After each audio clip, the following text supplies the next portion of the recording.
കണ്ടോ? ഒരു വലിയ പള്ളി, മുനാരങ്ങൾ നിറഞ്ഞു നിൽക്കുന്ന പള്ളി.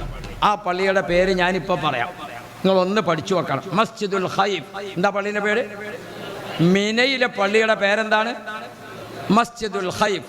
നിങ്ങളോട് ആരെങ്കിലും ചോദിക്കാണ്, നിങ്ങൾ മസ്ജിദുൽ ഖൈഫിൽ നിസ്കരിച്ചോ എന്ന് ചോദിച്ചാൽ മസ്ജിദുൽ ഖൈഫോ, അതെവിടെ? അങ്ങനെ ആകാൻ പാടില്ല. അടുത്ത കൊല്ലം ഹജ്ജിന് പോകുന്ന ആൾക്കാർ നിങ്ങളോട് അഭിപ്രായം ചോദിക്കും. നമ്മളെ കുടുംബത്തിൽ തന്നെ പോകുന്ന ആളുകളുണ്ട്. അള്ളാഹു ഖൈർ തരട്ടെ. 70 അമ്പിയാക്കൾ സുജൂദ് ചെയ്ത സ്ഥലത്ത് എടുത്ത പള്ളിയാണ് മസ്ജിദുൽ ഖൈഫ്. അള്ളാഹു 2 റക്അത്ത് നിസ്കരിക്കാൻ ഭാഗ്യം തരട്ടെ. അപ്പോൾ ഒന്ന് അവിടെയുള്ളത് മസ്ജിദുൽ ഖൈഫ്. രണ്ടാമത്തെ ഒന്ന് ഖൈഫ് കഴിഞ്ഞ് കുറച്ചുകൂടി അപ്പുറത്തൊരു റെയിൽവേ സ്റ്റേഷനുണ്ട്, ഇപ്പോഴത്തെ മെട്രോ റെയിൽവേ സ്റ്റേഷൻ.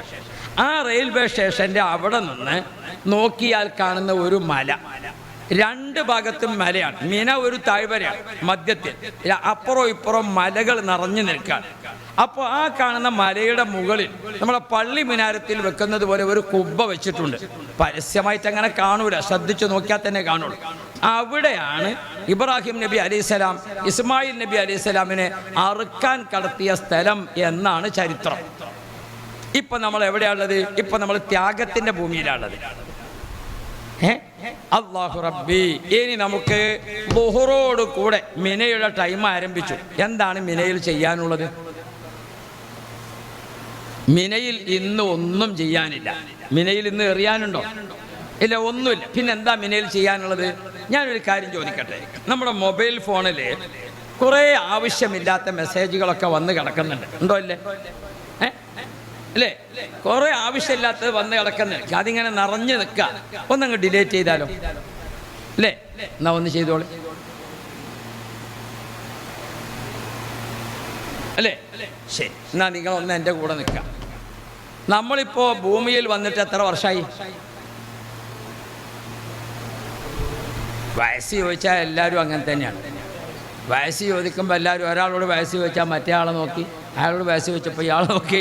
ഇന്നാൾ ഞാനൊരാളോട് ചോദിച്ചു വയസ്സ് എത്രയായിന്ന് ചോദിച്ചു. 55 കഴിഞ്ഞിട്ട് 10 വർഷമായി. 65 പറയാനൊരു ബേജാറ് പോലെയാണ്. അല്ലാഹു റബ്ബി. നമ്മൾ ബേജാറായ വയസ്സ് ചുരുങ്ങുമോ? അപ്പോൾ ഒന്ന് നിൽക്കും. വയസ്സ് എത്രയായി? 65. നമ്മൾ ഭൂമിയിൽ വന്നിട്ട് 65 വർഷമായി, ഇല്ലേ? 15 വർഷത്തത് ആനുകൂല്യമായിട്ട് പോയി. 15 വർഷം എന്തായി? ആനുകൂല്യമായിട്ട് പോയി. 15-ൽ നിന്ന് തുടങ്ങല്ലേ? ശരി, 16-ാമത്തെ വയസ്സിൽ നാം ചെയ്ത തെറ്റ് 17, 18, 19, 20, അങ്ങനെ 65 വരെ തെറ്റ് സംഭവിച്ചിട്ടുണ്ടോ? ഇല്ലേ? ഉണ്ട്. കണ്ണുകൊണ്ട് സംഭവിച്ചിട്ടുണ്ടോ? ഇല്ലേ? നാവ് കൊണ്ട് സംഭവിച്ചിട്ടുണ്ടോ? ഇല്ലേ? എന്നാൽ മിനയിൽ ഇരിക്കുക ളുഹർ മുതൽ പിറ്റേ ദിവസത്തെ സുബഹി വരെ നമ്മൾ സംഭവിച്ച തെറ്റുകൾ അള്ളാഹിനോട് ഇങ്ങനെ പറയാം. പടച്ചോനെ, ഞാൻ അന്ന് രാത്രി ചെയ്തത് മാപ്പാക്കണേ, ഞാൻ പകൽ ചെയ്തത് മാപ്പാക്കണേ, ഭാര്യയോട് ചെയ്തത് മാപ്പാക്കണേ, ഭർത്താവിനോട് ചെയ്തത് മാപ്പാക്കണേ, ഞങ്ങൾ രണ്ടാളും കൂടി ചെയ്ത തെറ്റ് മാപ്പാക്കണേ. അങ്ങനെ അങ്ങനെ അങ്ങനെ അങ്ങനെ ഓരോന്നും ഡിലേറ്റ് ചെയ്ത് മുഴുവനും പോയി. അതിനാണ് മിനയിലെത്തിയത്. ഇപ്പം എന്താ മിനയിലെ പണിയെന്ന് മനസ്സിലായോ? ഓടാനും ചാടാനും ഒന്നുമില്ല, പക്ഷെ പണി കുറച്ച് കൂടുതലാണ്. ആണോ? അല്ലേ? അല്ലാഹു തആല ഖൈർ തരട്ടെ. ഇപ്പം ആ പുസ്തകങ്ങളൊക്കെ വാങ്ങിയിട്ട് അവിടെ വെക്കുക. എന്നിട്ട് അതിന് പണം ആവശ്യമുണ്ടെങ്കിൽ കൊടുക്കുകയും ചെയ്യാം. ബാക്കി ഇൻഷാ അല്ലാഹ് നമുക്ക് എന്ത് ചെയ്യാം? വീട്ടിൽ പോയിട്ട് അങ്ങനെ പഠിക്കാം. ഇപ്പം നിങ്ങൾ എൻ്റെ കൂടെ നിൽക്കണം. അല്ലാഹു ഖൈർ തരട്ടെ. ഹബീബുനാ മുഹമ്മദ് മുസ്തഫ. അപ്പം നമ്മൾ ഡിലേറ്റ് ചെയ്ത് തുടങ്ങി, അല്ലേ? ളുഹർ മുതൽക്ക് നമ്മളിതങ്ങനെ ഡിലേറ്റ് മുഴുവൻ പോയി. ഇൻഷാ അല്ലാഹ് പിറ്റേ ദിവസം അറഫ. പിറ്റേ ദിവസം ഏതാണ്? അറഫയിലേക്ക് പോകേണ്ടത് ദിൽഹിജ്ജ മാസം 9-ന് സുബഹി കഴിഞ്ഞ് അറഫയിലേക്ക് പുറപ്പെടും. അതുവരെ നമ്മൾ എവിടെയുണ്ട്? മിനയിലുണ്ട്. മിനയിലെ പകലും മിനയിലെ രാത്രിയും ഒരുപോലെ തൗബ ചെയ്യണം.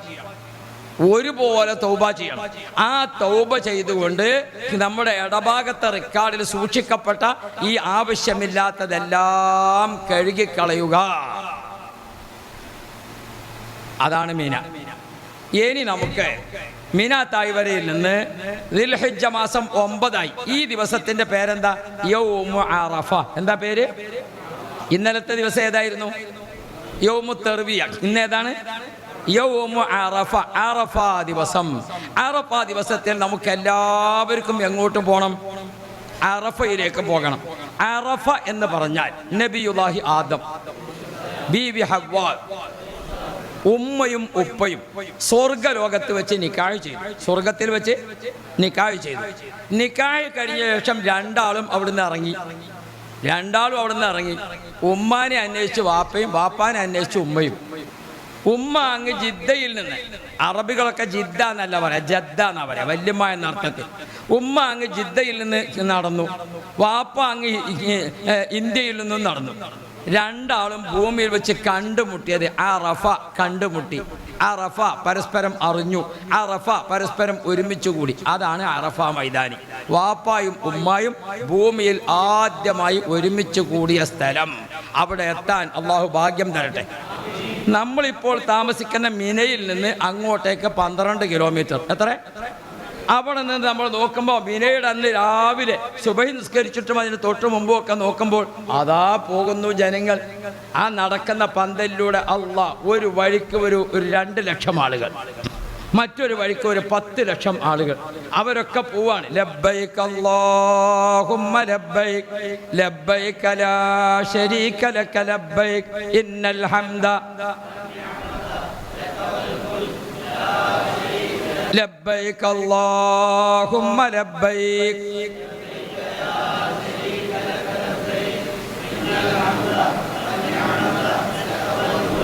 ലോകത്തുള്ള ഏഷ്യൻ രാജ്യങ്ങൾ, പശ്ചിമേഷ്യൻ രാജ്യങ്ങൾ, മധ്യേഷ്യൻ രാജ്യങ്ങൾ, ആഫ്രിക്കൻ രാജ്യങ്ങൾ എന്ന് വ്യത്യാസമില്ല.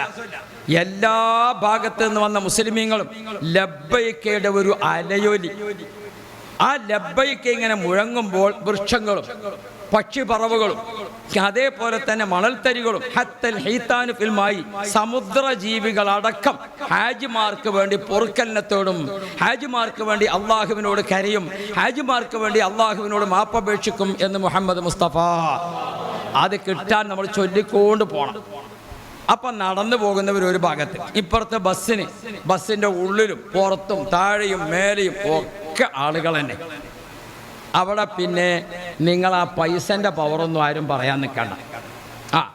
ഇതേ ഇവന്മാർക്ക് നമ്മൾ പൈസ കൊടുത്തതാണ്. എന്നിട്ട് പിന്നെ 40 ആൾ കയറ്റുന്നിടത്ത് 80 ആളെ കയറ്റിയിട്ട് ദിക്റ് ചെല്ലാൻ നിൽക്കണ്ട. അങ്ങനത്തെ ദിക്റുകൊണ്ടൊന്നും അവിടെ ഒന്നും നടക്കൂല. ഇന്നിപ്പോൾ ആളുകൾക്ക് എന്താണ്, എല്ലാവരെയും അവിടെ എത്തിക്കണം. അപ്പോൾ കിട്ടുന്ന വാഹനങ്ങളിലൊക്കെ എത്ര ആളെ കൊണ്ടുപോകാൻ പറ്റും? ഇരുന്ന് സീറ്റിൽ ഇങ്ങനെ അവറുകളായിട്ട് പോകാം എന്നാരും വിചാരിക്കണ്ട. അവിടെയൊക്കെ നല്ലപോലെ കുറച്ച് ത്യാഗത്തിന് നിൽക്കേണ്ടി വരും. അള്ളാഹു ഖൈർ തരട്ടെ. എന്നാ പോവല്ലേ? ഞാൻ വിചാരിച്ചു തിക്കും തിരക്കും ആയപ്പോൾ പോകാമെന്ന ആലോചന ഉണ്ടോ?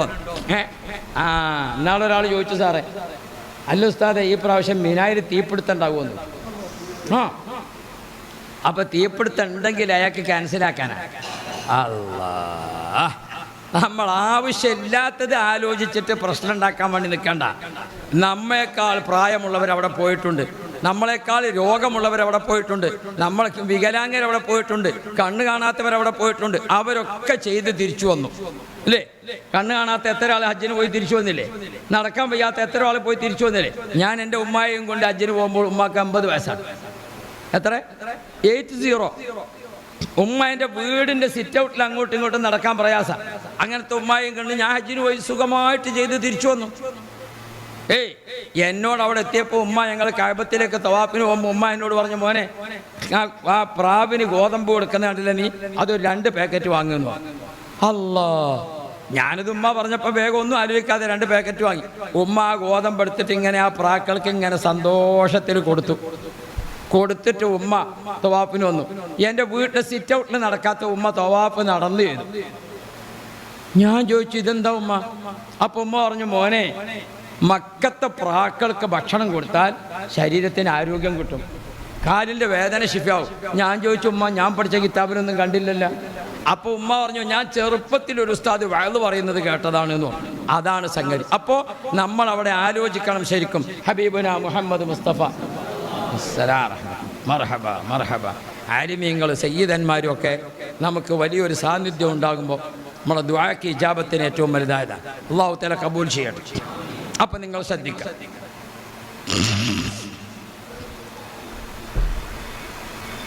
ഇപ്പം നമ്മൾ എവിടെയാണ്? എവിടെ? ഞാനിങ്ങനെ ക്ലാസ് എടുത്തിട്ട് ഒരാൾ ചോദിച്ചു നിങ്ങളിപ്പോൾ എവിടെയാണെന്ന് ചോദിച്ചു. ഞാൻ കോട്ടക്കലാണ്. അല്ലാ, നിങ്ങളിപ്പോഴും കായംകുളത്ത് തന്നെയാണ്. ഇപ്പം എവിടെ എത്തി? അറഫയിലെത്തി. അറഫയിൽ നമ്മൾ പോവുകയാണ്. ലബ്ബൈക് അല്ലാഹുമ്മ ലബ്ബൈക്. ഒന്ന് ശ്രദ്ധിക്കണം, ഇതൊക്കെ ഒന്ന് നോക്കി പഠിക്കണം. അറഫയിലേക്ക് പുറപ്പെടുമ്പോൾ ചൊല്ലേണ്ടത്, അറഫയിൽ എത്തിയാൽ ചൊല്ലേണ്ടത് എന്നിങ്ങനെ ഇതിലുണ്ട്. അത് നമ്മളൊന്ന് നേരത്തെ ഒന്ന് കണ്ണോടിച്ചൊന്ന് വായിച്ച്, നമുക്ക് ചിലപ്പോൾ മുഴുവൻ വായിക്കാൻ അറിയാത്തവരുണ്ടെങ്കിൽ, വീട്ടിൽ ചെറിയ മക്കളില്ലേ, 5ാം ക്ലാസ് മാർസ് പഠിക്കുന്ന കുട്ടികളുണ്ടാവും, അവർക്ക് എന്തെങ്കിലും ആനുകൂല്യം കൊടുക്കാം. ഇവിടെ വേണ്ട, ഇതൊന്ന് വായിച്ചതാന്ന് പറഞ്ഞാൽ ഒറ്റ കുട്ടിയും കിട്ടൂല ഇപ്പോഴത്തെ കാലം. ഇപ്പോൾ ഓഫറിൻ്റെ കാലമാണ്. ഇപ്പോൾ ഏതിൻ്റെ കാലമാണ്? ഓഫറിൻ്റെ കാലം. ഓഫർ പ്രഖ്യാപിച്ചാൽ എല്ലാറ്റിനും ആളെ കിട്ടും. ഇപ്പോൾ സൂപ്പർ മാർക്കറ്റിലൊക്കെ മുലക്കുപ്പി വാങ്ങിയാൽ കുട്ടി ഫ്രീ ആണ്. അങ്ങനത്തെ ഓഫറുള്ള കാലത്ത് നമ്മൾ കുട്ടികളെ കണ്ണുരുട്ടിയിട്ട് ഇവിടെ അങ്ങോട്ട് പോകുന്നെന്ന് പറഞ്ഞാൽ ഒരു കുട്ടിയും കിട്ടില്ല. മറിച്ച് മോനെ അതാ കുട്ടിയൊക്കെ ഒരു ഓഫർ കൊടുക്കുക. ഈ പുസ്തകം നീ എനിക്ക് വായിച്ചു തന്നാൽ ഇൻഷാ അല്ലാഹ് ഇന്ന് നമ്മൾ ചിക്കൻ പൊരിക്കുന്നുണ്ട്, 2 പീസ് ചിക്കൻ്റെ 2 പീസ്. അപ്പോൾ കുട്ടികൾ റെഡിയാവും ഇൻഷാ അല്ലാഹ്. അപ്പോൾ കുട്ടികളെ കൊണ്ട് വായിപ്പിച്ചോ അല്ലാതെയോ ഇതൊക്കെ ഒന്ന് വായിച്ച് പഠിക്കുക. കുറച്ച് അത്യാവശ്യമുള്ള ദിക്റുകൾ. അല്ലാഹു തൗഫീഖ് ചെയ്യട്ടെ. നമ്മുടെ വാഹനം മിനയിലേക്ക് എത്തി. അല്ല, എവിടേക്ക് എത്തി? അറഫയിലേക്ക് എത്തി. അറഫയിലെ സമയം നിങ്ങൾ ഒന്ന് ശ്രദ്ധിക്കണം, എൻ്റെ കൂടെ നിൽക്കാം. അറഫ ഒരു വിശാലമായ മൈതാനിയാണ് അറഫ. അങ്ങോട്ടെത്തുമ്പോൾ അറഫയുടെ അങ്ങോട്ട് ചെല്ലുമ്പോൾ തന്നെ ധാരാളം മിനാരങ്ങൾ ഉയർന്നു നിൽക്കുന്ന ഒരു വലിയ പള്ളി. ഞാനിങ്ങനെ അത്ഭുതപ്പെട്ടു. ആരുമില്ലാത്ത ഒരു സ്ഥലത്ത് ഒറ്റക്കൊരു പള്ളി മാത്രം. അതിൻ്റെ പരിസരത്ത് ഒരു വീടുണ്ടോ? വീടുണ്ടോ? കടയുണ്ടോ? അങ്ങാടിയുണ്ടോ? ഒന്നുമില്ല. അവിടെ ആർക്കും താമസം പാടില്ല. അവിടെ ഒരു ദിവസത്തെ അങ്ങാടിയാണ്. അറഫ എന്താണ്? ഒരു ദിവസത്തെ നഗരമാണ്. ദുൽഹിജ്ജ 9-ന്റെ അന്ന് രാവിലെ സുബഹി മുതൽ ആളുകളെത്തി. രാത്രി 9 മണിയോടുകൂടെ അവിടുത്തെ ആളുകൾ കാലിയായി. അതാണ് അവിടുത്തെ പ്രത്യേകത. ഇപ്പം ഞാനിവിടെ ഒരു പള്ളിയിൽ സുബഹി നിസ്കരിക്കാൻ കയറി. അപ്പോൾ അവിടെ മിമ്പറുണ്ട്. ഞാൻ അപ്പം മിമ്പർമ കയറി എന്നിട്ട് വല്ല കാര്യമുണ്ട്? മിമ്പർ ഉപയോഗിക്കേണ്ട സമയം വരും, അപ്പോഴാണ് മിമ്പറിൻ്റെ ശ്രേഷ്ഠത. എന്ന പോലെ അറഫയുടെ ടൈം വരും, അപ്പോഴാണ് അറഫ. ഇന്ന് നമ്മുടെ അറഫൻ്റെ ടൈമാണ്. ആ അതിർത്തിയിലെത്തുമ്പോൾ വിശാലമായ ഒരു പള്ളി. ആ പള്ളിയുടെ പേര് മസ്ജിദ് ഇബ്രാഹിം. എന്താ പേര്? മസ്ജിദ് ഇബ്രാഹിം. ആ പള്ളി നേരത്തെ നമ്മളൊരു പള്ളീൻ്റെ പേര് പറഞ്ഞല്ലോ, അതേതേനി? നിങ്ങളെ പണ്ട് മദ്രസയിൽ കുട്ടി പരീക്ഷ എഴുതി. അപ്പോൾ കുട്ടിക്കൊരു സംശയം. അള്ളാഹു കിതാബ് കൊടുത്തിട്ടുണ്ട്. അതിങ്ങനെ പറയുമ്പോൾ കുട്ടിക്കൊരു സംശയം. എന്താ സംശയം? മൂസാ നബിക്ക് തന്നെയാണ് തൗറാത്ത്. മൂസാ നബിക്ക് തന്നെയാണ് ഏത്? തൗറാത്ത് അല്ലേ? അങ്ങനെ അള്ളാഹു കിതാബ് കൊടുത്തത് സബൂർ നബിക്കാണ്. ഏത് കൊടുത്തത്? ദാവൂദ് കൊടുത്തത്. ഒരു പ്രശ്നം ഉണ്ടാക്കല്ല. എന്താണ് സംഗതി? നിങ്ങൾക്ക് തോന്നുന്നു ദാവൂദ് നബിക്കാണ് ഏത്? സബൂർ. ആ കുട്ടിക്ക് എന്താ തോന്നിയത്? സബൂർ നബിക്കാണോ ദാവൂദ്? അല്ല, ദാവൂദ് നബിക്കാണോ സബൂർ? അല്ല, കുട്ടി കൺഫ്യൂഷനായി. അവസാനം പിന്നെ പരീക്ഷ എഴുതിയപ്പോൾ കുട്ടി ഉറപ്പിച്ചു ദാവൂദ് നബിക്കല്ല. ആർക്ക് തന്നെയാണ്? ഈ കൺഫ്യൂഷൻ നമുക്ക് വരാതിരിക്കാൻ ഞാൻ ഒന്ന് ശ്രദ്ധിച്ചു പഠിക്കണം. എന്താ ഈ പള്ളിൻ്റെ പേര്? മസ്ജിദ് ഇബ്രാഹിം. എന്താ ഇതിൻ്റെ പേര്? അറഫയിലെ പള്ളിയുടെ പേരെന്താ? മസ്ജിദ് ഇബ്രാഹിം. പഴയ കിതാബിലൊക്കെ മസ്ജിദ് നെമിറ എന്നും കാണും. നെമിറ സ്ഥലവും പള്ളി. ഇബ്രാഹിം നബി അലൈഹി സ്വലാമിൻ്റെ പേരിലുള്ള പള്ളി. ആ പള്ളിയുടെ 1/4 ഭാഗം അറഫയുടെ പുറത്തും 1/4 ഭാഗം അറഫയുടെ ഉള്ളിലും, അങ്ങനെ അതിർത്തിയിലാണ് ആ പള്ളി നിൽക്കുന്നത്. ഞാൻ ഇത്ര പറയുന്നത് നിങ്ങൾ അറഫയിലെത്തി എന്ന് വേഗത്തിൽ മനസ്സിലാക്കാനാണ്. അള്ളാഹു തൗഫീഖ് ചെയ്യട്ടെ. ആ പള്ളി കാണുന്ന അവിടെ നിന്ന് ഇങ്ങനെ അങ്ങോട്ട് നോക്കിയാൽ കാണാം ഒരു കറുത്ത കല്ലുകളുള്ള മല. അത്യാവശ്യം ഒരു ഉയരത്തിലും കുറച്ച് വലിപ്പത്തിലുള്ള ഒരു മല. ആ മലയുടെ ഏകദേശം ഒരു കുറച്ചങ്ങോട്ട് കയറിയാൽ അവിടെ പള്ളിക്ക് മുനാരം വെച്ചതുപോലെ ഒരു അടയാളം, നല്ലൊരു മുനാരം. എന്താണ് ആ മലയുടെ പേര്? ജബലുർ റഹ്മ. എന്താ പേര്? ജബലുർ റഹ്മ. ആ മലയിൽ ഈ കാണുന്ന അടയാളം എന്താ? നബി മുഹമ്മദ് മുസ്തഫ മുത്ത് നബി സല്ലല്ലാഹു അലൈഹി വസല്ലമ ഹജ്ജത്തുൽ വദാഇൽ ഏറ്റവും പ്രസിദ്ധമായ ഉമ്മത്തിന് മാതൃകയായ ഹജ്ജ് നിർവഹിച്ചപ്പോൾ നബി തങ്ങൾ ഖുതുബക്ക് നിന്ന സ്ഥലത്താണ് ആ അടയാളം. നബി തങ്ങൾ ഖുതുബോദിയ മലയാണ് ജബലുർ റഹ്മ. അതിൻ്റെ പരിസരത്ത് 1,24,000 സ്വഹാബാക്കളെ നബി തങ്ങൾ മദീനയിൽ നിന്ന് കൊണ്ടുവന്നു. ഒരു 15,000-ഓളം വരുന്ന സ്വഹാബാക്കൾ പല ഭാഗത്തു നിന്നും എത്തിച്ചേർന്നു. 1,40,000 സ്വഹാബാക്കൾ ആ മലയുടെ താഴ്ഭാഗത്തെ പരിസരത്ത് ഇങ്ങനെ നിന്നു. നബി തങ്ങൾ ഖുതുബ നിർവഹിക്കുമ്പോൾ ഇങ്ങനെ കൈ കാണിച്ചു. ഈ ഭൂമി മുഴുവനും അറഫയാണ്, ഇത് മുഴുവനും അറഫയാണ്. നബി സല്ലല്ലാഹു അലൈഹി വസല്ലം നിങ്ങൾ കൈ കാണിച്ച ആ സ്ഥലത്തിൻ്റെ അടയാളം പിന്നീട് സ്വഹാബാക്കൾ അത് രേഖപ്പെടുത്തി. എത്ര ദൂരം! ഉമർ ഇബ്നുൽ ഖത്താബ് റളിയല്ലാഹു അൻഹുവിൻ്റെ കാലത്ത് അതിനൊക്കെ അടയാളങ്ങൾ തെളിച്ചമാക്കി. രണ്ടാം ഉമറിൻ്റെ കാലത്ത് അത് ഒന്നുകൂടി ആക്കി. പിന്നെ ഇപ്പോൾ നമ്മുടെ സൗദി ഗവൺമെൻറ് ഖാദിമുൽ ഹറമൈൻ എന്ന് സ്വീകരിച്ച ശേഷം അതിർത്തികളൊക്കെ വളരെ ക്ലിയറാക്കി. അള്ളാഹു കബൂലാക്കട്ടെ. നമ്മൾ അറഫയിലെത്തി. നമ്മളെവിടെ എത്തി? അള്ളാഹു എത്തിക്കട്ടെ. അൽ ഹജ്ജു അറഫ, അൽ ഹജ്ജു അറഫ. അറഫയിൽ വന്നെങ്കിലേ ഹജ്ജുള്ളൂ. അൽ ഹജ്ജു അറഫ. ഒരു വർഷം ഹജ്ജിന് പോയ ആൾ അറഫയിലെത്തിയെങ്കിലേ ഹജ്ജുള്ളൂ. അറഫയിലെത്താത്ത ഒരാൾക്ക് ഹജ്ജുണ്ടോ? ഇല്ല. എന്നാൽ നിങ്ങൾ എൻ്റെ കൂടെ നിൽക്കണേ. 1-2 കാര്യങ്ങൾ പറയുന്നത് ശ്രദ്ധിക്കണം. അറഫയിൽ നമ്മളെത്തി. ളുഹുറോട് കൂടെ അറഫയുടെ സമയം ആരംഭിച്ചു. ളുഹർ നമ്മൾ അറഫയിൽ വെച്ച് നിസ്കരിച്ചു. ളുഹർ എവിടെ നിസ്കരിച്ചു? അറഫയിൽ നിസ്കരിച്ചു. നിസ്കാരം കഴിഞ്ഞ് നമുക്ക് അനുവദിച്ച ടെൻറ്റിൽ ഇരിക്കുക. നല്ല റാഹത്തായിട്ട് ഇങ്ങനെ ഇരിക്കുക. എന്നിട്ട് ചൊല്ലാൻ തുടങ്ങണം. എല്ലാവരും ചൊല്ലിക്കോളും. ബിസ്മില്ലാഹിർ റഹ്മാനിർ റഹീം. അല്ലാഹു ലാ ഇലാഹ ഇല്ലാ ഹുവൽ ഹയ്യുൽ ഖയ്യൂം. ആയത്തുൽ കുർസി ഓർമ്മയില്ലേ? ഒരു 100 പ്രാവശ്യം. എത്ര? 100 പ്രാവശ്യം. അത് കഴിഞ്ഞ് ഒന്ന് ആശ്വാസത്തിൽ ഇൻഷാ അല്ലാഹ് ഒരു ഗ്ലാസ് വെള്ളമൊക്കെ കുടിച്ചിട്ട് ബിസ്മില്ലാഹിർ റഹ്മാനിർ റഹീം ഖുൽ ഹുവല്ലാഹു അഹദ് അല്ലാഹുസ് സമദ്. എത്ര പ്രാവശ്യം? ഒരു 100 പ്രാവശ്യം ഓതിയില്ലേ? റെഡിയല്ലേ? ചുരുങ്ങിയതാണ് 100. ആമനർ റസൂലു ബിമാ ഉൻസില ഇലൈഹി 1 അല്ലെങ്കിൽ 3 പ്രാവശ്യം. സൂറത്തുൽ ഹശ്ർ എന്ന സൂറത്തുണ്ട്, ഖദ് സമി അല്ലാഹുവിനെ തൊട്ട് അടക്കുന്ന സൂറത്ത്. അത് 1 പ്രാവശ്യം. അത് 1 പ്രാവശ്യം. എന്നാൽ നമുക്ക് കുറച്ച് സ്വലാത്തിയല്ല. അത് കഴിഞ്ഞ് നമുക്കൊരു സ്വലാത്തിയല്ലേ? നിങ്ങളെ കാണുന്നില്ലല്ലോ. ക്ഷീണിച്ചോ? നിങ്ങൾക്ക് ഭക്ഷണം ഞാൻ തരാം. അപ്പോഴേക്ക് പിന്നെ എന്ത് ഉസ്താദേ, വെറും നിസ്കാരം നിലപാടും തന്നെ ഉള്ളൂ. നമ്മളെ മുത്തവീഫിൻ്റെ ഭക്ഷണം വരും. എന്താ രസമുള്ള ഭക്ഷണം! മുത്തവീഫിൻ്റെ ഭക്ഷണം അറഫയിൽ കിട്ടും. ഒരു പൊതി വഹിച്ചു നോക്കുമ്പോൾ 2 ആപ്പിള്, ഒരു കുപ്പി വെള്ളം, പിന്നെ ഒരു കുടിക്കുന്ന ചെറിയൊരു എന്താണ് നമ്മളെ ഫ്രൂട്ടിയില്ലേ, അതുപോലത്തെ ഒരു ജ്യൂസ്. അൽഹംദുലില്ലാ 3 ഈത്തപ്പഴം. പോരെ? നിങ്ങൾ മദീന എന്ന് പറഞ്ഞിട്ടേ വേറെ കിട്ടാനില്ല. ഇനി നമുക്ക് ചിലപ്പോൾ ഒരു ഭാഗ്യം വരും. എന്താണ് ഭാഗ്യം വരുന്നത്?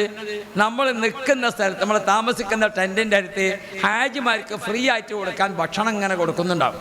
അപ്പം ചിലപ്പോൾ നമ്മളെ റൂമിലെത്തി, നമ്മളെ ടെൻറ്റിലെത്തിയാൽ നമുക്ക് 1 വാങ്ങാം. ബാക്കി കിട്ടുന്നതൊക്കെ ബാക്കിയുള്ളവർക്ക് കൊടുക്കാം. അല്ലാതെ 2 കിട്ടിയാൽ 2 എനിക്ക് തന്നെ, 3 കിട്ടിയാൽ 3 എനിക്ക് തന്നെ. അങ്ങനെ ആരും വിചാരിക്കരുത്. നമ്മെപ്പോലെ വന്ന എല്ലാവർക്കും ഭക്ഷണം വേണോ വേണ്ടേ? അള്ളാഹു തൗഫീഖ് ചെയ്യട്ടെ. ഇപ്പം അറഫയിലൊന്നും ഒരു പ്രയാസമല്ല. ഞാൻ 1995 ആദ്യമായിട്ട് പോയത്. ഇപ്പോൾ ഒക്കെ കഴിഞ്ഞ പ്രാവശ്യമൊക്കെ പോകുമ്പോൾ എന്താ നല്ല സൗകര്യങ്ങൾ. അള്ളാഹു തആല കബൂലാക്കട്ടെ. ശരി, അറഫയിൽ നമ്മളിങ്ങനെ ചൊല്ലി. ഇനി നമുക്ക് സ്വലാത്തിയല്ല. ഏത് സ്വലാത്താണ് നമ്മൾ? സ്വലാത്ത് ഇബ്രാഹിമിയ, ഇന്നക ഹമീദും മജീദ്. എത്ര സ്വലാത്തിയല്ല? നേരത്തെ 2 ഞാൻ എണ്ണം പറഞ്ഞല്ലോ. ഇതിൻ്റെ എണ്ണം നിങ്ങളൊന്ന് പറയും. നിങ്ങളെപ്പോഴും 100 തന്നെയാണ് നിൽക്കുന്നത്.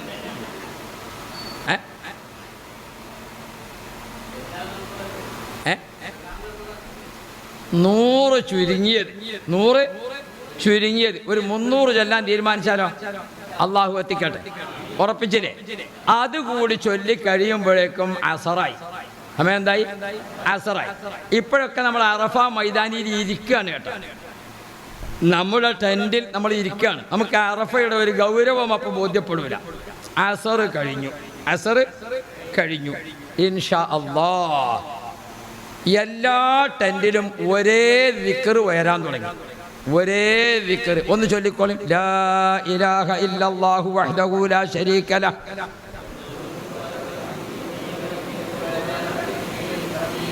നിങ്ങളോട് എനിക്ക് വലിയ സന്തോഷമായിട്ടാണ്. മിനിഞ്ഞാന്ന് ഞാനൊരു ക്ലാസ്സിൽ ലാ ഇലാഹ ഇല്ലല്ലാഹു വഹ്ദഹു ലാ ശരീക ലഹ് ഞാൻ തന്നെ പൂർത്തിയാക്കേണ്ടി വന്നു. ഇതിപ്പോൾ നിങ്ങളൊക്കെ ഒന്ന് സഹായിച്ചു തന്നല്ലോ, അള്ളാഹു കബൂലാക്കട്ടെ. എന്താ നമ്മൾ ചൊല്ലാൻ ഉദ്ദേശിക്കുന്നത്? തൗഹീദിൻ്റെ ഒരു ആധികാരിക പ്രഖ്യാപനം. രാവിലെ സുബഹി നിസ്കരിച്ച് വൈകുന്നേരം മഗ്രിബ് നിസ്കരിച്ച് ഒക്കെ നമ്മൾ ചൊല്ലുന്ന ദിക്റാണിത്. അത് നമ്മുടെ എല്ലാ അള്ളാഹുവിൻ്റെ ആസ്തിക്യത്തെ ലോകത്തിന് മുമ്പിൽ പ്രഖ്യാപിക്കുന്ന ഒരു വല്ലാത്ത ദിക്റാണ്. അതിൻ്റെ പ്രതിഫലം എന്ന് പറയുന്നത് അത്ര വലുതാണ്. അതങ്ങ് ചൊല്ലാൻ തുടങ്ങി. ലാ ഇലാഹ ഇല്ലല്ലാഹു.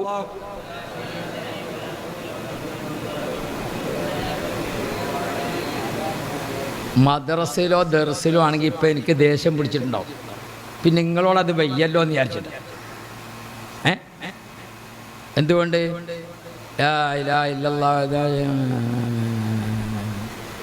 ചില ആളുകൾ ഇങ്ങനെ, സാറേ ഇവിടെ ഇപ്പം ഞാൻ നോക്കുമ്പോഴേ എന്നെക്കോളം പഠിച്ച ആളുകൾ ഈ സദസ്സിൽ ഇങ്ങനെ ഉണ്ട്.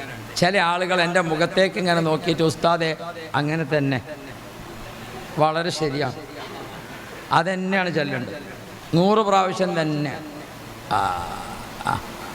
നിങ്ങൾ നല്ല കഴിവുള്ള ആളുണ്ടാകും, പക്ഷേ എന്നെ ബേജാറാക്കരുത്, ഞാൻ ഇതെടുത്ത് പൂർത്തിയായിക്കോട്ടെ അല്ലേ? നമ്മൾ പറയുന്നതിന് മുമ്പ് നിങ്ങൾക്ക് മനസ്സിലായാൽ പിന്നെ ഞാനെന്ത് ചെയ്യും? അപ്പം അതുകൊണ്ട് അത്തരക്കാരൊക്കെ ഒന്ന് ശ്രദ്ധിക്കാം. നിങ്ങൾക്ക് ബുദ്ധിമുട്ടില്ലെങ്കിൽ നമുക്കൊരു വ്യായാമം ചെയ്താലോ? ഒരു വ്യായാമം ചെയ്താലോ? ഹൃദയ വ്യായാമം, ശരീര വ്യായാമം ഒരുമിച്ചൊരു ചെയ്യലുണ്ട്. അതാണ് മുഅ്മിനീങ്ങൾ സുബഹിക്ക് ചെയ്യേണ്ടത്. എന്നാ ബിസ്മില്ല, ഒന്ന് എഴുന്നേറ്റോളി എല്ലാവരും. അല്ലാഹു റബ്ബി, ഒന്ന് എന്നെ നോക്കിയിട്ട് ചെയ്യാം. ഒരു നല്ല വ്യായാമം ഏത് റൂമൊന്നും ആർക്കും ചെയ്യാം, എല്ലാവർക്കും ചെയ്യാം. ഡോക്ടർ പറഞ്ഞ മാതിരി നടക്കാൻ തന്നെ നിൽക്കണ്ട, എന്തെല്ലാം വ്യായാമങ്ങളുണ്ട്, എന്നാ ചെയ്യല്ലേ? സുബ്ഹാനല്ലാഹ്. നിങ്ങളാ വ്യായാമത്തിന് എങ്ങനെ ശരിയാനില്ലാന്നുണ്ട്? ഒരു ഉഷാറ് വേണ്ടേ? സുബ്ഹാനല്ലാഹ്, അൽഹംദുലില്ലാഹ്, ലാ ഇലാഹ ഇല്ലല്ലാഹ്, അല്ലാഹു അക്ബർ, സുബ്ഹാനല്ലാഹ്, അൽഹംദുലില്ലാഹ്, ലാ ഇലാഹ ഇല്ലല്ലാഹ്, അല്ലാഹു അക്ബർ. ഇനി നിങ്ങളൊന്ന് ചെയ്ത്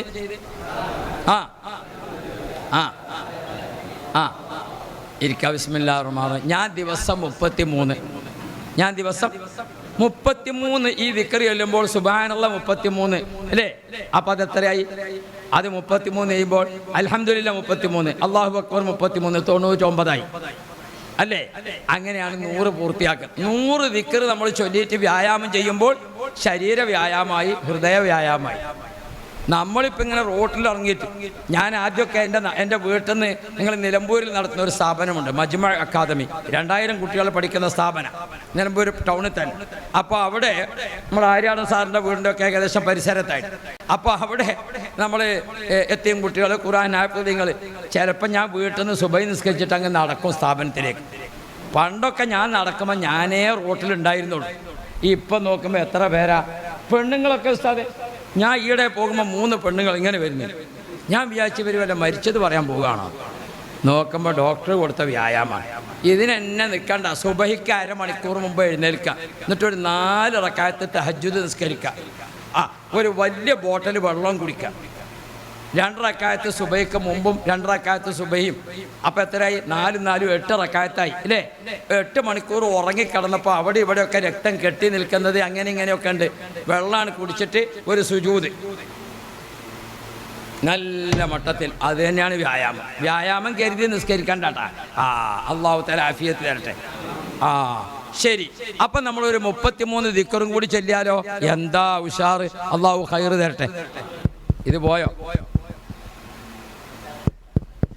റെഡിയല്ലേ?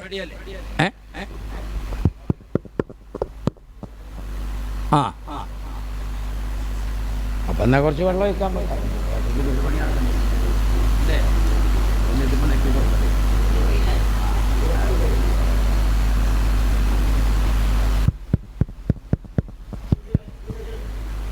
റെഡിയാണോ? ഇതിനെവിടെ ഒരു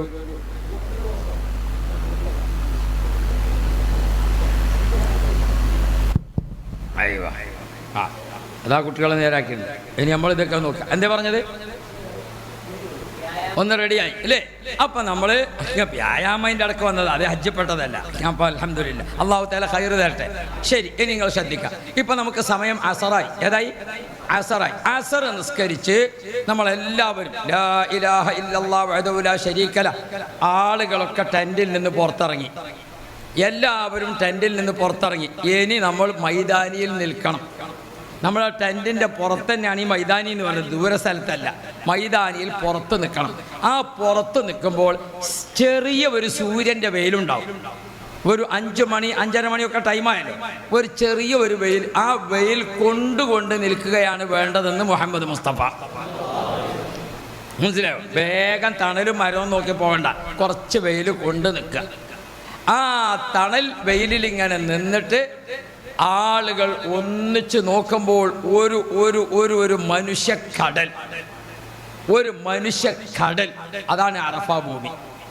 ആ കടലിൽ ആണും പെണ്ണും, മുതലാളിയും തൊഴിലാളിയും, കുബേരനും കുചാരനും, ഭരണാധികാരിയും ഭരണീയരും, അല്ലാഹു റബ്ബി, സാധാരണക്കാരും പണ്ഡിതന്മാരും ഒന്നും വ്യത്യാസമില്ലാതെ എല്ലാവരും സുബ്ഹാനല്ലാഹി വൽഹംദുലില്ലാഹി വലാ ഇലാഹ ഇല്ലല്ലാഹു വല്ലാഹു അക്ബർ, സുബ്ഹാനല്ലാഹി വൽഹംദുലില്ലാഹി വലാ ഇലാഹ ഇല്ലല്ലാഹ് അല്ലാഹു അക്ബർ, സുബ്ഹാനല്ലാഹ് വൽഹംദുലില്ലാഹി വലാ ഇലാഹ ഇല്ലല്ലാഹ്.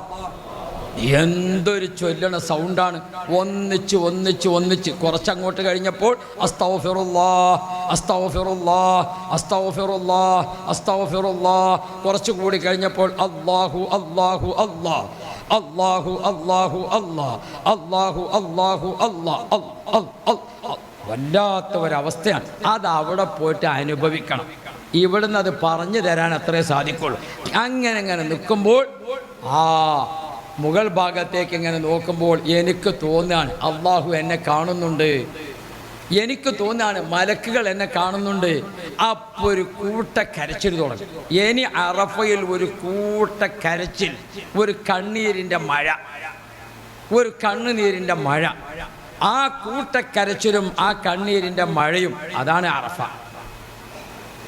അവിടെ വെച്ചുകൊണ്ട് ഓരോരുത്തരും അള്ളാഹുവിനോട് കരയുന്നുണ്ട്, ദോഷം പൊറുക്കാൻ സ്വർഗം കിട്ടാൻ, ദോഷം പൊറുക്കാൻ സ്വർഗം കിട്ടാൻ. പക്ഷെ നമ്മളിങ്ങനെ പറയുമ്പോൾ എങ്ങനെ ഉണ്ടാകും? നമ്മുടെ സ്കൂളിൽ KG ക്ലാസ്സിൽ പഠിക്കുന്ന ഒരു കുട്ടി സ്കൂളിൽ വെച്ച് അവൻ്റെ ഷൂ നഷ്ടപ്പെട്ടു. കുട്ടിയുടെ ഷൂ നഷ്ടപ്പെട്ടു. കുട്ടി വീട്ടിലേക്ക് എങ്ങനെയാണ് വരിക? ചിരിച്ചുകൊണ്ടോ കരഞ്ഞുകൊണ്ട്? കരഞ്ഞുകൊണ്ട്. കുട്ടി ഉമ്മയെ കാണുന്നതോടുകൂടെ കരച്ചിൽ കൂടും. ആ കരഞ്ഞിട്ട് കുട്ടി ഇങ്ങനെ പറയുന്നുണ്ട്. പക്ഷെ ഉമ്മാക്ക് പോലും എന്താണ് കുഞ്ഞ് പറയുന്നത് എന്നറിയില്ല, അല്ലേ? ആ കുട്ടി ഈ ഒരവസ്ഥ നമുക്കൊക്കെ വരും. അറഫയിൽ നമുക്കൊക്കെ എന്താണ് പറയുന്നത് എന്ന് മറ്റുള്ളവർക്ക് മനസ്സിലാകാത്ത രീതിയിൽ നമ്മളെല്ലാവരും അവിടെ ഒരു കൂട്ടക്കരച്ചിലും ഒരു ഏങ്ങി ഏങ്ങി ഏങ്ങി അല്ലാഹ് അല്ലാഹ് അല്ലാഹ് അല്ലാഹ് അല്ലാഹ് അല്ലാഹ് യാ റബ്ബ് അസ്തഗ്ഫിറുല്ലാഹ റബ്ബൽ ബറായ വനസ്തഗ്ഫിറുല്ലാഹ മിനൽ ഖതായ അസ്തഗ്ഫിറുല്ലാഹ. ഹബീബുന മുഹമ്മദ് മുസ്തഫ അള്ളാഹുവിൻ്റെ റസൂല് ഓർമ്മപ്പെടുത്തുകയാണ്, ഇതാ അറഫയിൽ എത്തിച്ചേർന്നിരിക്കുന്ന സത്യവിശ്വാസികൾ, മുഅ്മിനീങ്ങൾ, മുഅ്മിനാത്തുകളെ, അറഫ ഭൂമിയെപ്പറ്റി നിങ്ങൾക്ക് അറിയുമോ? ഇപ്പോൾ അറഫയിൽ അള്ളാഹുവിൻ്റെ മലക്കുകൾ തിങ്ങി വിങ്ങി നിൽക്കുന്നു. ഇപ്പോൾ അറഫയിൽ എല്ലാ അമ്പിയാക്കളെയും റൂഹുകൾ ഹാജരായിരിക്കുന്നു. ഇപ്പോൾ അറഫയിൽ എല്ലാ ഔലിയാക്കളും എത്തിയിരിക്കുന്നു. ഇപ്പം നിങ്ങൾ നിൽക്കുന്ന സ്ഥലം ഇബ്രാഹിം നബി നിന്ന സ്ഥലമാണ്, ആദം നബി വന്ന സ്ഥലമാണ്, മൂസാ നബി വന്ന സ്ഥലമാണ്, ഫാത്തിമ ബീബി വന്ന സ്ഥലമാണ്, ആയിഷ ബീബി വന്ന സ്ഥലമാണ്, നഫീസ ബീബി വന്ന സ്ഥലമാണ്, ബാഫക്കെ തങ്ങൾ വന്ന സ്ഥലമാണ്, ഉള്ളാളത്തുപ്പാപ്പ വന്ന സ്ഥലമാണ്. ആയിരങ്ങളല്ല ലക്ഷങ്ങൾ അമ്പിയാക്കൾ ഔലിയാക്കളൊക്കെ കണ്ണീരൊഴിക്കിയ സ്ഥലത്താണ് നിങ്ങൾ നിൽക്കുന്നത്.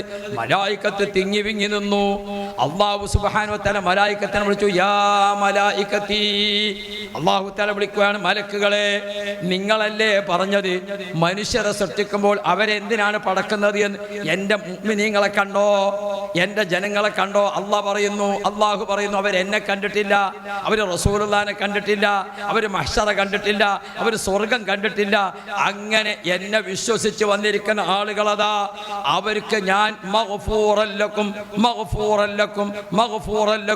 നിങ്ങൾ അസ്തഗ്ഫിറുല്ലാഹ് സ്വീകരിച്ചുകൊണ്ട് നിങ്ങൾക്ക് ഞാൻ ദോഷം പുറത്തു തന്നിരിക്കുന്നു. അല്ലാഹ് അസ്തഗ്ഫിറുല്ലാഹ അമ്മാ സിവല്ലാഹ് വകുല്ലു ഷൈഇൻ യഖൂലു അല്ലാഹ് അസ്തഗ്ഫിറുല്ലാഹ അമ്മാ സിവല്ലാഹ് വകുല്ലു ഷൈഇൻ യഖൂലു അല്ലാഹ്. അള്ളാഹുവിൻ്റെ പ്രഖ്യാപനം വന്നു തുടങ്ങി. നമ്മളെ സ്വീകരിച്ചിരിക്കുന്നു. അല്ലാഹ്. ഇനി നമ്മൾ കൂട്ടമായി ദ്വാരക്കണം, ഒറ്റക്കും കൂട്ടമായും. മഗ്‌രിബി സമയമായി. കിതാബുകളിലും പുസ്തകത്തിലും ഒക്കെ മഗ്‌രിബി മുസ്ദലിഫയിൽ വെച്ച് നിസ്കരിക്കാമെന്ന് കാണും. അത് ശരി തന്നെയാണ്. പക്ഷേ ഇപ്പോഴത്തെ രീതിയിൽ മുസ്ദലിഫയിൽ എത്തുമ്പോഴേക്ക് നമുക്കവിടെ കൃത്യമായ വെള്ളം ഒതുവെടുക്കാൻ കിട്ടൂല, നമ്മളെ മഗ്‌രിബി നഷ്ടപ്പെടും. അതുകൊണ്ട് നമ്മളൊക്കെ എന്താ ചെയ്യൽ? അറഫയിൽ നിന്ന് തന്നെ മഗ്‌രിബി നിസ്കരിച്ചാണ് പോവുക. അങ്ങനെ ഇൻഷാ അല്ലാഹ് നമ്മളെല്ലാവരും അറഫ കഴിഞ്ഞു. ആ അറഫ കഴിഞ്ഞ് പുറത്തേക്ക് ഇങ്ങനെ പോവുകയാണ്. ആളുകളൊക്കെ അഫീളു മിൻ ഹൈസു അഫാദന്നാസ്. എത്ര ലക്ഷം ജനങ്ങളുണ്ട്? 25 ലക്ഷം ജനങ്ങളുടെ ഒഴുക്കാണ്. വാഹനത്തിലും കാറിലും നടന്നിട്ടും അങ്ങനെ ആ ഒഴുക്കിങ്ങനെ നടക്കുമ്പോൾ അറഫയുടെ അതിർത്തി അങ്ങോട്ട് കടക്കുമ്പോൾ മലായിക്കത്തിൻ്റെ പ്രഖ്യാപനമുണ്ട്. നമ്മൾ അറഫ അങ്ങോട്ട് കടക്കുമ്പോൾ, മോളെ ഭാഗ്യവതി, നിന്നെ അള്ളാഹു സ്വർഗത്തിലേക്ക് തിരഞ്ഞെടുത്തിരിക്കുന്നു. മോനെ ഭാഗ്യവാൻ, അള്ളാഹു നിന്റെ പേര് സ്വർഗത്തിലേക്ക് തന്നിരിക്കുന്നു. ആ ഭാഗ്യത്തിൽ ഞങ്ങളെ ചേർക്കണേ അല്ലാ.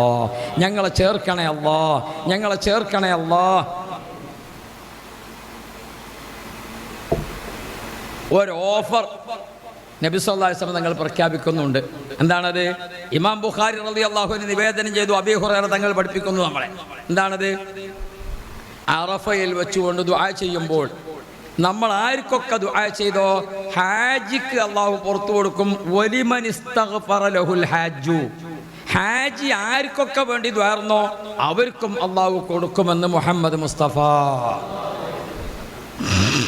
അപ്പം നമ്മൾ അള്ളാഹിനോട് ചോദിക്കുമ്പോൾ, പടച്ചോനെ എനിക്കും എൻ്റെ ഉമ്മാക്കും, എനിക്കും എൻ്റെ ഉപ്പാക്കും, അള്ളാഹുവെ എൻ്റെ കൂടെ 60 കൊല്ലം താമസിച്ചതാണ് എൻ്റെ ഭാര്യ, എനിക്കും എൻ്റെ ഭാര്യക്കും, അള്ളാഹുവെ എനിക്കും എൻ്റെ ഭർത്താവിനും, അള്ളാഹു എനിക്കും എൻ്റെ മക്കൾക്കും. ആ കൂട്ടത്തിൽ നമ്മൾ ദുആ ചെയ്യുമ്പോൾ ഞങ്ങൾക്ക് പഠിപ്പിച്ചു തന്ന ഉസ്താദുമാർക്കും. നമ്മളിപ്പോൾ നിസ്കരിക്കുന്നില്ലേ അല്ലേ? അത്തഹിയാത്ത് ആര് പഠിപ്പിച്ചതാ? ഫാത്തിഹ ആര് പഠിപ്പിച്ചതാ? കുനൂത്ത് ആര് പഠിപ്പിച്ചതാ? വജ്ജഹത്ത് ആര് പഠിപ്പിച്ചതാ? നമ്മുടെ ഫറള് നമ്മൾ വീട്ടുന്നത് അന്ന് മദ്രസയിൽ പഠിപ്പിച്ച ആ ഉസ്താദിനെ കൊണ്ടാണ്. നമ്മളൊരു പക്ഷേ അദ്ദേഹത്തെ പിരിച്ചു വിട്ടിട്ടുണ്ടാകും, പക്ഷെ പഠിപ്പിച്ച അത്തഹിയാത്ത് അയാളതാണ് കേട്ടോ. നമ്മളൊരു പക്ഷേ എന്താവും കമ്മിറ്റിയിൽ അഭിപ്രായ വ്യത്യാസം വന്നെങ്ങാണ്ട്.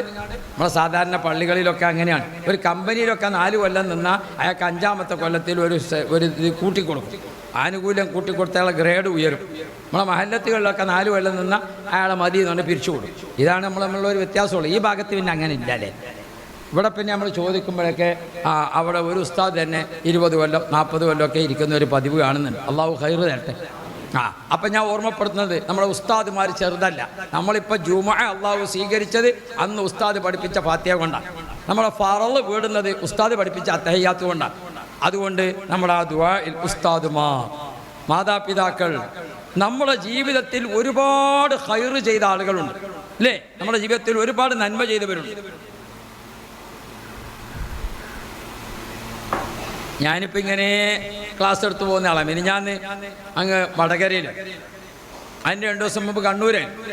അപ്പോൾ അങ്ങനെ പോകുമ്പോൾ നമ്മളിപ്പോൾ ഈ യാത്രയിലൊക്കെ ഒരു ഹോട്ടൽ ഭക്ഷണമൊക്കെ കഴിക്കുന്നത് അപൂർവമാണ്.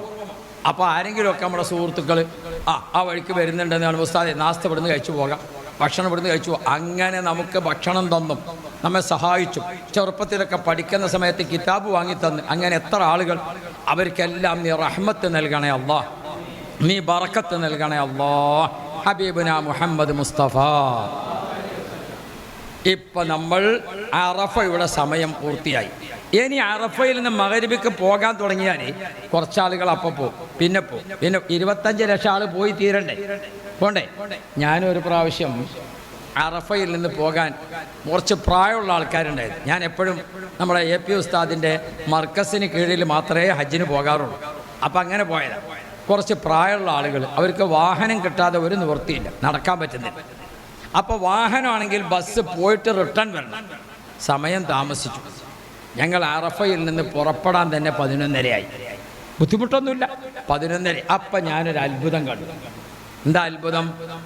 അറഫയിലേക്ക് ഇങ്ങനെ ആംബുലൻസ് വരികയാണ്. എങ്ങനെ ആംബുലൻസ് വരുന്നത്? ചില സമയത്തുണ്ടല്ലോ നമ്മളെ ഉറുമ്പുകൾ ഇങ്ങനെ ഒരു വരിയായിട്ട് വരവ് ഇല്ലേ? അത് എത്ര ഉറുമ്പുണ്ടാവും? അത് എത്ര ഉറുമ്പുണ്ടാവും? ആ ഉറുമ്പ് ഇങ്ങനെ വരിയായിട്ട് എന്ന പോലെ ഞാൻ അത്ഭുതപ്പെട്ടു. ആംബുലൻസ് ഇങ്ങനെ വരി വരി വരി വരി വരി വരി വരി. എൻ്റെ ഒരു ഒറ്റ നോട്ട കാഴ്ചയിൽ ഒരു 400-300 ആംബുലൻസ് ഉണ്ടാവും. ഇതാരാ? ഹജ്ജിന് വന്ന് അസുഖബാധിതരായി ഹോസ്പിറ്റലിലും അവിടുത്തെ മെഡിക്കൽ കോളേജുകളിലും അഡ്മിറ്റ് ചെയ്ത ഹാജിമാരെ മുഴുവനും ഗവൺമെൻറ് ചെലവിൽ അവരെ അറഫയിലെത്തിക്കും. അതിനു വേണ്ടി കൊണ്ടുവരികയാണ്. ആ അറഫയുടെ അതിർത്തി മുതൽക്ക് ഇങ്ങനെ പതുക്കെ ഇങ്ങനെ നടന്ന് ആംബുലൻസ് ഇങ്ങനെ അങ്ങ് പോയി തീരാൻ ഒരു 1-1.5 മണിക്കൂർ 2 മണിക്കൂർ സമയം പിടിക്കും. ചെറിയൊരു ഓർമ്മശക്തി രോഗിക്കുണ്ടോ? എന്നാൽ അറഫയിലെത്തിക്കും. അപ്പോൾ ആർക്കെങ്കിലുമൊക്കെ രോഗിയായാൽ അവരെ എവിടെ കൊണ്ടുവരും? ഗവൺമെൻറ് അറഫയിൽ കൊണ്ടുവരും. നമ്മളൊരു കാര്യം ചെയ്യണം. നമ്മളെന്താണ്, ഇപ്പോൾ നമ്മുടെ കൂട്ടത്തിൽപ്പെട്ട ഒരാൾ രോഗിയായി, വാപ്പ എന്തായി? രോഗിയായി. വാപ്പ രോഗിയായിട്ട് വാപ്പാനെ ആംബുലൻസിൽ കൊണ്ടുവരുന്നുണ്ട് വാപ്പാനെ. പക്ഷെ ഉമ്മ ഹോസ്പിറ്റലിൽ നിന്ന് വാപ്പായുടെ അടുക്കുന്ന തിരിച്ചു പോരൂല. ഞാനിവിടെ ഇരിക്കുക, ഞാൻ വാപ്പായുടെ കൂടെ ഇവിടെ ഇരിക്കുക. ഞാൻ ആ ഉമ്മയോട് പറഞ്ഞു, ഉമ്മ നിങ്ങളെ ഹജ്ജ് നഷ്ടപ്പെട്ടു പോകും, നിങ്ങളെ ഹജ്ജ് നഷ്ടപ്പെട്ടു പോകും. നിങ്ങളെ വാപ്പ നിങ്ങളെ ഭർത്താവിനെ ആ ഹോസ്പിറ്റലിലെത്തി അറഫയിലെത്തിക്കും, നിങ്ങളെ ഏറ്റെടുക്കൂല. ആ ഉമ്മ സമ്മതിച്ചില്ല. ഞാനിവിടെ ഹോസ്പിറ്റലിൽ നിൽക്കുക. അവസാനം ഹജ്ജിൻ്റെ സമയമായി. ഡോക്ടർമാരെ കൂടിയിട്ട് ആരെ കൊണ്ടുപോയി? രോഗിയെ കൊണ്ടുപോയി. ഇവിടെ നിൽക്കുന്ന ആളോ അറഫയൊക്കെ കഴിഞ്ഞ് വന്നപ്പോഴും ഉമ്മ നിർത്താൻ നിൽക്കുന്നതിന് ഉമ്മാക്ക് അറിയാനല്ല ഇവിടെ രോഗിനെ കൊണ്ടേക്കണം. ഞങ്ങൾ ആ നേഴ്സുമാരോട് ചോദിച്ചു, ഇയാളെ ഹജ്ജ് ചെയ്യിപ്പിച്ചു. ഓ, അയാൾ ഹജ്ജ് ചെയ്തു. ഇയാളോ? അയാളത് അറിയില്ല. അതുകൊണ്ട് ഒരു കാര്യത്തിൽ ശ്രദ്ധ വേണം. നമുക്കൊണ്ട് ഒരു ആവശ്യമില്ലാത്ത സ്നേഹം ഉണ്ടാകരുത്, അത് നമ്മെ അപകടപ്പെടുത്തും. ഹോസ്പിറ്റലിൽ ഒരാൾ നിന്നാൽ സൗദി നിയമം അനുസരിച്ച് നമ്മൾ അനുസരിക്കണം. അറഫയുടെ അന്ന് എല്ലാവരും അറഫയിൽ പോകേണ്ടവരാണ്. രോഗിയെ അറഫയിൽ ആരെത്തിക്കും? ഗവൺമെൻറ് എത്തിക്കും. അള്ളാഹു നമുക്ക് രോഗം അഡ്മിറ്റ് ഒന്നും ഇല്ലാതെ നീ കാവലാകണേ അല്ലാ, നീ തണലാകണേ അല്ലാ, നീ തുണയാകണേ അല്ലാ. അറഫ കഴിഞ്ഞ് എല്ലാവരും പോകുന്ന സ്ഥലത്തിൻ്റെ പേരാണ് മുസ്ദലിഫ. എന്താ പേര്? മുസ്ദലിഫ, ഇൻഷാ അല്ലാഹ്. അപ്പം നമ്മൾ ദുൽഹജ്ജ് 7-ന് ഇഹ്റാമിലേക്ക് പ്രവേശിച്ചു, 8-ന് മിനയിലെത്തി, 9-ന് എവിടെത്തി? അറഫയിലെത്തി. ഇത് 10-ാം രാവാണ്. ഇതേതാണ്? 10-ാം രാവാണ് അല്ലേ? നമ്മളെല്ലാവരും മുസ്ദലിഫയിലേക്ക്. എങ്ങോട്ടാണ് പോകുന്നത്? മുസ്ദലിഫയിലേക്ക്. ഇപ്പം നമ്മൾ ആരാ? ഹജ്ജ് സ്വീകരിച്ച് സ്വർഗം കിട്ടിയ സന്തോഷമുള്ളവരാണ്. സ്വർഗം കിട്ടിയ സന്തോഷം. ഒന്ന് നമ്മൾ നമ്മെ പറ്റി അറിയണം കേട്ടോ. നമ്മുടെ ഒരു താഴ്മ, നമ്മുടെ ഒരു സൂക്ഷിപ്പ്. അല്ലാഹു റബ്ബി, നമ്മുടെ കയ്യിലുള്ളതിൻ്റെ ബഹുമാനം മനസ്സിലാക്കണം. നമ്മളെ കോഴിയുണ്ട്, കോഴി അറിയാം. കോഴി മുട്ടടാൻ സമയമായാൽ എവിടെയെങ്കിലും മുട്ടയിടും. കോഴി ഇങ്ങനെ ഒരു അയൽ കെട്ടിക്കൊടുത്താൽ അയലിൻ്റെ മുകളിൽ കയറിയിട്ട് കോഴി മുട്ടയിടും. കോഴി മുട്ടയിടാൻ സമയം ഒരു സുരക്ഷിതമായ സ്ഥലത്തെ മുട്ടയിടുള്ളൂ. കണ്ടിട്ടില്ല കോഴിനെ? ആ, മുട്ടയിടാൻ സമയമായ കോഴി നമ്മുടെ അടുത്ത് ഇങ്ങനെ വരും. കൊക്കൊക്കോ കൊക്കൊക്കോ, ഇത് എവിടെ വെക്കേണ്ടത്, എവിടെ വെക്കേണ്ടത്? ആ, അത് ചോദിച്ചുകൊണ്ട് കോഴി നമ്മുടെ അടുത്തൊക്കെ ഇങ്ങനെ വരും. സുരക്ഷിതമായ ഒരു സ്ഥലം കിട്ടിയാൽ കോഴി മെല്ലെ അവിടെ വെക്കൂലേ? കോഴിക്ക് പോലും അറിയാം ഇതെൻ്റെ ഒരു മുട്ടയാണ്, ഇതിനൊരു ബഹുമാനമുണ്ട്. നമുക്കെങ്കിലും അറിയണം, ഞാനിപ്പോൾ ഒരു ഹജ്ജ് ചെയ്ത ആളാണ്, ഞാനൊരു ഹജ്ജ് ചെയ്ത ആളാണ്. അപ്പോഴേക്ക് ബസ് കയറുന്നിടത്ത് കുറച്ച് തിരക്കായപ്പോൾ ഞാൻ ഇയാളെ ഒരൊറ്റ തട്ടിയിട്ട് ഇയാൾ വീണോ എഴുന്നേറ്റോ എന്നൊന്നും എനിക്ക് ബസ് കയറണം. എനിക്ക് ബസ്സിൽ ഒരു കോഴിയുടെ വിവേകം പോലും നമ്മുടെ മനസ്സിന് നഷ്ടപ്പെടരുതേ. നമ്മൾ സ്വർഗത്തിലേക്ക് തിരഞ്ഞെടുക്കപ്പെട്ട ആളുകളാണ്. അള്ളാഹു തആല ഖൈർ തരട്ടെ. ബാക്കിന്ന് കൊടുത്തോ. ആ, അള്ളാഹു തആല ഖൈർ തരട്ടെ. അപ്പോൾ ഇൻഷാ അല്ലാഹ് എല്ലാവർക്കും വെള്ളം കൊടുക്കണം. സ്ത്രീകൾക്ക് കൊടുത്തോ? എല്ലാവർക്കും കൊടുക്കണം, സ്ത്രീകൾക്ക് ആദ്യം കൊടുക്കണം. എന്താണെന്ന് വെച്ചാൽ അവർ ഈ അടുക്കളയിൽ ഇങ്ങനെ നിന്നിട്ട് ദാഹിക്കുമ്പോഴേക്ക് കുടിക്കും. അവർക്കിത് ശീലം ഉണ്ടാവില്ല. നമ്മൾ ഓഫീസിൽ ജോലി ചെയ്ത് നമ്മളവിടെ ജോലി ചെയ്ത് ദാഹിച്ച് കുറച്ച് കഴിഞ്ഞിട്ടൊക്കെയാണ് നമ്മൾ കുടിക്കൽ, അല്ലേ? അതേ സമയത്ത് സ്ത്രീകൾ അങ്ങനെയല്ല, അവർ അടുക്കളയിൽ തന്നെയല്ലേ, അവരങ്ങനെ കഴിച്ചുകൊണ്ടിരിക്കും. പിന്നെ അതുമല്ല, വീട്ടിൽ നിന്നൊക്കെ ആദ്യം ഭക്ഷണം കഴിക്കുക ആരാ? നിങ്ങൾ വിചാരിക്കണത് പുരുഷന്മാരാണെന്നാ. നമ്മളെ വിചാരം നമ്മളെ രക്ഷപ്പെടുത്തട്ടെ, അതിനിപ്പോൾ കുഴപ്പമൊന്നുമില്ല. പക്ഷേ പെണ്ണുങ്ങൾ മധുരം നോക്കാത്ത ഒരു ചായ നമ്മൾ ഇതുവരെ കുടിച്ചിട്ടുണ്ടോ? അല്ലാഹു റബ്ബി. ഇന്നാളൊരു ചങ്ങായി പറഞ്ഞു അവൻ്റെ ഭാര്യയ്ക്ക് ഭക്ഷണം തീരെ വേണ്ട. എങ്ങനെയാ വേണ്ടി വരിക? 1 കിലോ ഇറച്ചി വാങ്ങി, അതിപ്പോൾ സഭയിൽ വെച്ച് നോക്കുമ്പോൾ 600 ഉള്ളൂ, ബാക്കി 400 അവിടെ. 100 ഉപ്പുണ്ടോ നോക്കി, 100 മസാല പിടിച്ചോ നോക്കി, 100 ഇങ്ങനെയൊക്കെ വേവ് ഭാഗമായോ നോക്കി. പിന്നെ ഓക്ക് അത്രയല്ലേ ഭക്ഷണം വേണ്ടി വരും. അത് സ്ത്രീകൾക്ക് അള്ള കൊടുത്തൊരു ഭാഗ്യമാണ്. അതിന് നമ്മളിനി അസൂയപ്പെട്ടിട്ട് കാര്യമില്ല. അള്ളാഹു നമ്മളെ സഹോദരിമാർക്കൊക്കെ റഹ്മത്ത് കൊടുക്കട്ടെ. അള്ളാഹു നീ ബർക്കത്ത് നൽകണേ അള്ളാഹ്. അപ്പോൾ നമ്മൾ ഒരുമിച്ച് വെള്ളവും കടിയൊക്കെ ഇൻഷാ അള്ളാഹ് ഇങ്ങനെ വന്നുകൊണ്ടിരിക്കും. ഇൻഷാ അള്ളാഹ് അള്ളാഹു ഖൈർ തരട്ടെ. അപ്പം ഞാൻ ഓർമ്മപ്പെടുത്തിയത്, നമ്മൾ നടന്നു അല്ലെങ്കിൽ വാഹനത്തിൽ പോയി, എല്ലാവരും രാത്രി ആദ്യം പോയ ആളുകളൊക്കെ രാത്രി 9 മണിക്ക് മുസ്ദലിഫയിലെത്തി, 10 മണിക്കെത്തി, 11 മണിക്കെത്തി. നമ്മളൊക്കെ എത്ര മണിക്കെത്തി? 12 മണിക്ക് മുമ്പ് നമ്മളൊക്കെ മുസ്ദലിഫയിലെത്തി. 12 മണിക്ക് മുമ്പ് എവിടെ എത്തി? മുസ്ദലിഫയിലെത്തി. മുസ്ദലിഫ ഒന്ന് നോക്കി നിങ്ങൾ. അറഫയുടെയും മിനയുടെയും ഇടക്കുള്ള ആപേക്ഷികമായി ഒരു ചെറിയ സ്ഥലമാണ് മുസ്ദലിഫ. മുസ്ദലിഫയിൽ അത്ഭുതമല്ല, അത്യത്ഭുതം. എന്താ കാര്യം? മുസ്ദലിഫയിൽ വന്നു നോക്കുമ്പോൾ ആരും അങ്ങോട്ടും ഇങ്ങോട്ടും നടക്കുന്നത് കാണുന്നില്ല, ആരും അവിടെ വെറുതെ ഇരിക്കുന്നത് കാണുന്നില്ല. വന്നവർ കയ്യിലുള്ള വിരിപ്പ് അവിടെ വിരിച്ചു നിലത്ത് കടന്നു. തലയണയില്ല, ഫാനില്ല, AC ഇല്ല, ലൈറ്റൊക്കെ കത്തിക്കൊണ്ടിരിക്കുന്നുണ്ട്. എല്ലാവരും കിടക്കുക, എല്ലാവരും. ആ കൂട്ടത്തിൽ ഇങ്ങനെ നോക്കുമ്പോൾ രാജാവും പ്രജയും ഒക്കെ ഉണ്ട്. അല്ലാഹു റബ്ബി. ഞാൻ നോക്കുമ്പോൾ 4 വർഷം മുമ്പ് ഹജ്ജിന് നോക്കുമ്പോൾ AP ഉസ്താദ് നിലത്ത് കിടക്കുന്നുണ്ട്. അല്ലാഹു റബ്ബി. ഉള്ളാൾ തങ്ങൾ കിടക്കുന്നുണ്ട്. CM വലി ആരും ഒക്കെ മണ്ണിൽ കിടക്കുകയാണ്. എന്താണ് ഈ കിടത്തം? ഈ കിടത്തം ഖബറിനെ ഓർമ്മിപ്പിക്കുന്ന ഒരു കിടത്തമാണ്. നമ്മൾ എവിടെ നിന്ന് വന്നു? അറഫയിൽ നിന്ന് വന്നു, അല്ലേ? ഒരു അരയുടുപ്പ്, ഒരു മേൽപ്പുതപ്പ്, അല്ലേ? ഒരു വിരിപ്പ് നിലത്ത് വിരിച്ചാൽ നമുക്ക് ഭൂമിയിൽ അവകാശപ്പെട്ടത് 3 ആയില്ല. നമ്മൾ ചെയ്യുന്ന വിഷയത്തിൻ്റെ ഒരു ആത്മീയ ഭാവം നമുക്ക് മനസ്സിലാക്കാം. നമുക്കിപ്പോൾ എന്താ ഉണ്ടാവുക? 3 കഷ്ണം തുണിയാണ്, അല്ലേ? ഒന്ന് നിലത്ത് വിരിച്ചു, 1 2 നമ്മൾ ഉടുക്കുകയും ചെയ്തിട്ടുണ്ട്. 3 കഷ്ണമായില്ലേ? ഭൂമിയിലെ നിനക്കുള്ള അവകാശം ഇത്രയാണ്. അതുകൊണ്ട് ഹജ്ജ് കഴിഞ്ഞ് ചെന്നിട്ട് നാട്ടിൽ മറ്റേ രാഷ്ട്രീയം, ഈ കച്ചവടം, മറ്റേ കുൽമാല്, അത് ഇത് ഹജ്ജിൽ ബാക്കിയുള്ളവർ ഹജ്ജിന് വന്നിട്ടില്ല, വന്നവർ നമ്മളാണ്. നമ്മുടെ പരിശുദ്ധി നമ്മൾ കാത്തു സൂക്ഷിക്കണം. ഖബറിനെ ഓർമ്മിപ്പിക്കുന്ന ഒരു കിടത്തം, മഹ്ശറിനെ ഓർമ്മിപ്പിക്കുന്ന ഒരു രംഗം അള്ളാഹു കബൂലാക്കട്ടെ. നന്നായിട്ടൊന്ന് ഉറങ്ങി. അല്ലാഹു റബ്ബി. നമ്മൾ എത്ര മണിക്ക് കടന്നു? ഒരു 12 മണി, അല്ലേ? നന്നായിട്ടൊന്ന് ഉറങ്ങിയാൽ എത്ര സമയം വേണം?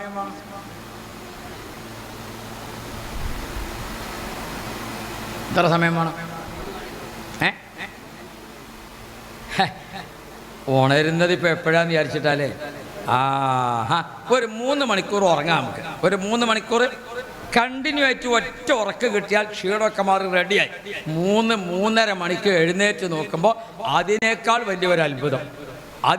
വലിയൊരു അത്ഭുതം നമ്മൾ ഉറങ്ങുന്ന സമയത്ത് കണ്ട പോലെയല്ല. പിന്നെ അവിടെ കിടക്കുന്ന മുഴുവൻ ആളുകളും എഴുന്നേറ്റിട്ട് അങ്ങനെ ഭൂമിയിൽ ഇരുന്നിട്ട് കൈകൊണ്ട് ഇങ്ങനെ മണ്ണിൽ കളിക്കുകയാണ്. എഴുന്നേറ്റവരൊക്കെ ഇങ്ങനെ മണ്ണിൽ കളിക്കുന്ന കളിയാകാണ്. എന്താ സംഭവം?